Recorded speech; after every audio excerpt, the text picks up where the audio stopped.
Hey, what's going on, everybody? Joe Menza here, ready to do another watercolor painting. And I've actually broken open, I don't know if you can see, but a brand new Ranson hake. You know, these brushes are made out of goat hair. When you first open them, you could really smell the difference. This is my old one, and you could just see how the edge, it doesn't get that chiseled edge anymore. And so I've decided, after a year of really using the same couple of brushes, to crack open a new one. So what I've decided to do in honor of this, we'll do a little sort of what I call a back to basics. Ranson is one of the main artists that I've followed over the years. Sadly, he passed away a couple of years ago, really just after I got into watercolor. And he preaches a simplistic, minimal brush stroke sort of system, and it really helps keep, and that's why the hake is at the forefront of that, because it keeps you from overdoing like details and overworking stuff. So really the beauty of his teaching method is the simplicity of it. So we're going to do a little of that now in honor of opening the new brush. So what we're going to do is the usual, about 3 coats across here. Now this brush isn't broken in. I have not used it at all. Probably lose a few hairs along the way. Now what we're going to do here is, and this isn't part of the regular Ron Ranson palette. By the way, we have a group on Facebook, Ron Ranson Disciples, and there's just about a couple hundred of us, and we do pretty much the fast and loose method. So if that's something you're into, you can join us over there. Look us up on Facebook. Okay, so doing the usual wet this down. Now what we're going to do is, one of the things that Ron always preached was the use of the raw sienna to kind of coat the paper. Again, to lubricate it, as I've said before. Kind of preps the paper for the paint. And there goes one of those hairs. Okay, so the next thing we're going to do is, in one of his books, he's used, alternatively, he's used Phthalo Blue as a sky color, which is, it's nice. You got to be careful with it because it's a very strong color, very strong color, and leave some white areas going, and then you can come back with, I'll show you shortly. Let's just get, this stuff makes for, you know, if you have a very light blue sky in your area, Phthalo Blue is a good color. And this color here happens to be M. Graham. I usually use Daniel Smith, but I happen to have some of these on hand. So next we're going to use Alizarin Crimson and Payne's Gray, as you can see here. And we're just going to, in the white areas, we're going to get a little bit of that going. Put a little bit over the top, and you'll see it's a nice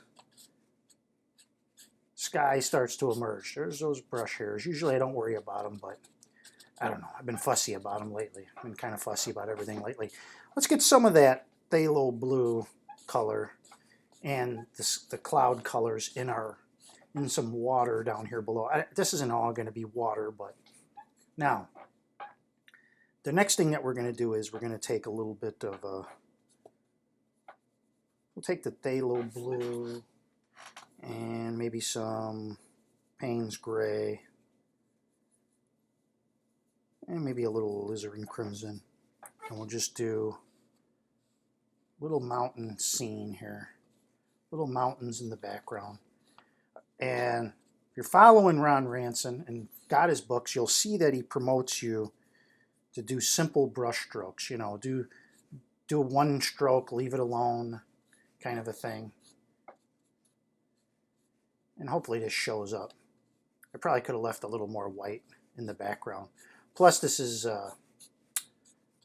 still kind of wet. Let's just take and do a quick dry.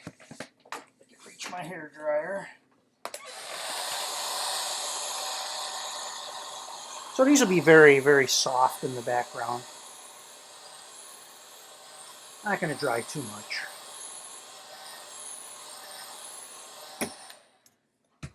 And then we'll take and we'll go with a little burnt umber. I didn't really clean the brush, but take some burnt umber. There's still a little phthalo blue on there. And just wet the brush a little bit, just to bring the ends of the brush hairs together. And we'll just drop in, probably just a little too much water on there. We'll just drop in some little hills here to create a secondary layer.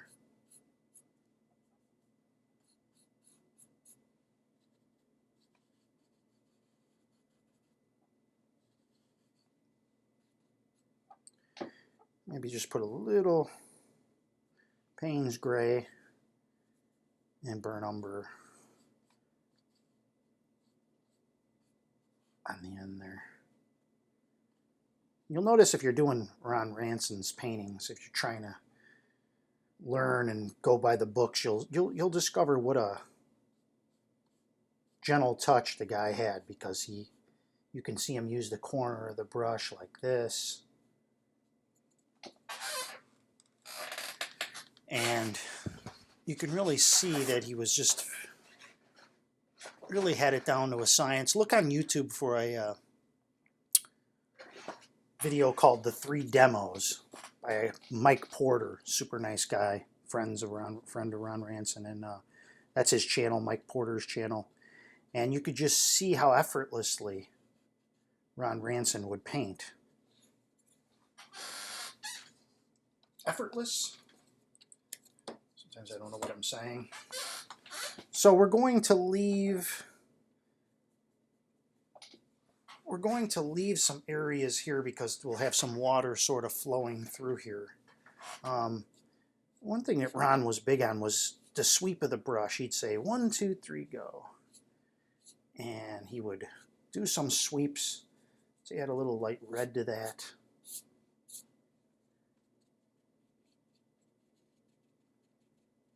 This is one sort of take on one I think he called Donegal Lakes or something along those lines.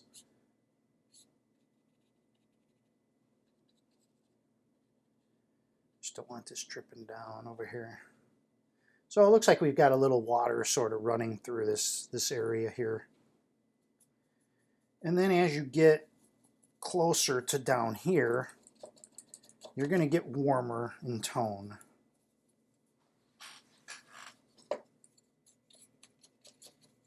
So we're just going to put in, just dab in some stuff here.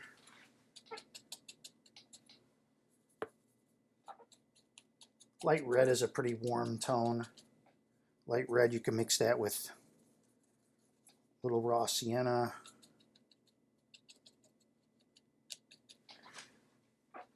And you can see the sky has gotten to look pretty pleasant right now. We're going to take some brown, little Payne's gray, and just put in, this is all very impressionistic, so you're not really painting any particular shapes. And I just wanted to show how simple it is. One of the people that I follow, their teaching method, and that you can paint this too.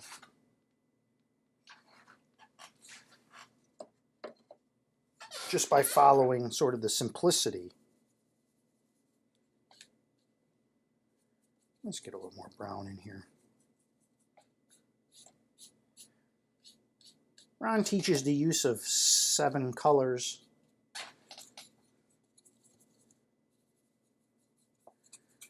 And get your darker tones here.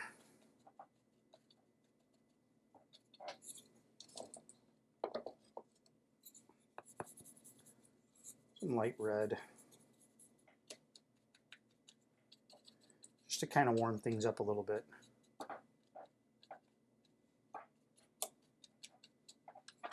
And I mean, there you have a very, very simple scene. Not a lot of fuss in less than 10 minutes. And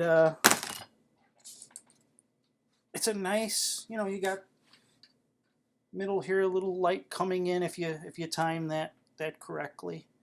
And it looks like you just have a little lake out here in the distance beyond this foreground. And it's really as simple as that. And if you're looking for something relaxing, sort of an anxiety relief, a break from all the crummy news that you see, it's a great hobby to have. And really you just need a simple Hake brush. These only go for a few dollars. I also sell them on my eBay shop.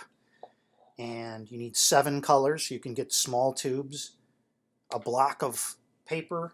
You don't need a fancy easel. You can just get a piece of wood, clip it down, set it down at an angle using a book or something underneath. And it's that easy to get started. And, you know, get rid of the stress of the day. I find it to be very enjoyable. And you practice doing 1 a day. You take 30 minutes out of your day. It's like meditation. And hopefully you'll enjoy it as much as I do, and hopefully you enjoyed this video as much as I enjoyed making it. Leave a comment, subscribe, etc., etc. Thanks for watching, everybody. Okay, here is the finished painting. And you'll notice we've got these distant faded mountains. And some of the benefit is that putting it on when the paper's still wet. So they really look faded and light in tone. And then you've got your more closer mountains that start to bring everything forward and push everything back. Sky came out pretty good. Probably right here, this I'm not real super happy with. Sometimes you can just take your brush and just a little dab it right there so that this doesn't look so hard, or you just use less of an incline. And here's our river coming through and leaving a little bit of white where the light is. That's worked out pretty nicely. And then our foreground, which is nice and warm, so it brings things that much more forward. I added just a couple little sticks. You can just a little scratch at a fingernail, something Ron was big on.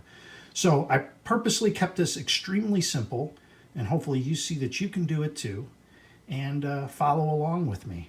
All right, thanks again everybody for watching. As a starter, student grade products.